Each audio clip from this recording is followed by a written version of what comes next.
last person that spoke when you handed this out, you're basically saying that whole section, sexual risk avoidance and sexual risk reduction, should be taken out. I'm sorry, the substandard language should only read sexual risk avoidance. Sexual risk reduction should be removed. Well, you'll be glad I'd already marked that out anyway. Yes. So, but on the other side, on the right-hand side of that, it says the abstinence from sexual activity is preferred. Then it says the types of contraceptives. You favor that, but I favor that as long as the children are given the warnings and the risks that come along with that. I don't want to get too graphic, but I'm going to. When risk reduction programs promote anal sex, they don't ever talk about the additional risks, health risks that and opportunity for disease that come along with that choice. So if we're going to present options, we also have to then present the risks and the additional concerns that children need to incorporate into that decision. What paper? I'm looking at the last page of what came with our stuff, from the TEKs that are proposed, and she handed out the very last page of that, and we'd already marked off the reduction also, thing. I've seen on types of contraception, I've seen risk reduction programs include the word hope.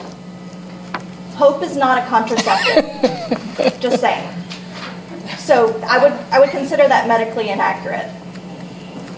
Well, I think it would suffice, would it not? Like you said, types of contraceptives, just make sure the warnings and risks are included. And girls need to know that Honest warnings if and they risks. choose birth control, that there are potential long-term consequences that they need to calculate into that decision.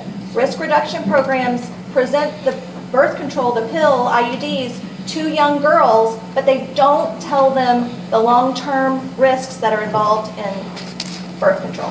So, Birth control. just adding that the warnings and risks basically would clarify. What about on the next? Again, that's the difference between risk avoidance and risk reduction. And what about on the very last one, boundary setting regarding stages or progression of physical intimacy? Would you say that? So a risk reduction program, the way would present that as anything up into intercourse is safe. So it would coach and teach kids that intimate touching, under clothes, above clothes, on top, underneath, below, all of that is safe. Okay. So that would be advocacy. We want to coach kids to avoid risky situations. I think all of us would agree, the closer that you get to those temptations and that excitement, the more likely you are to go to the next step. So we don't want to take children down that path. Gotcha. We want to teach them, make a different decision, steer away. So by removing sexual risk reduction, then you're putting a different spin on that whole thing. So they Totally could stay that way. It just needs to be the avoidance spin instead of the reduction. Correct. Gotcha. Yes. Okay. Thank you. Thank you.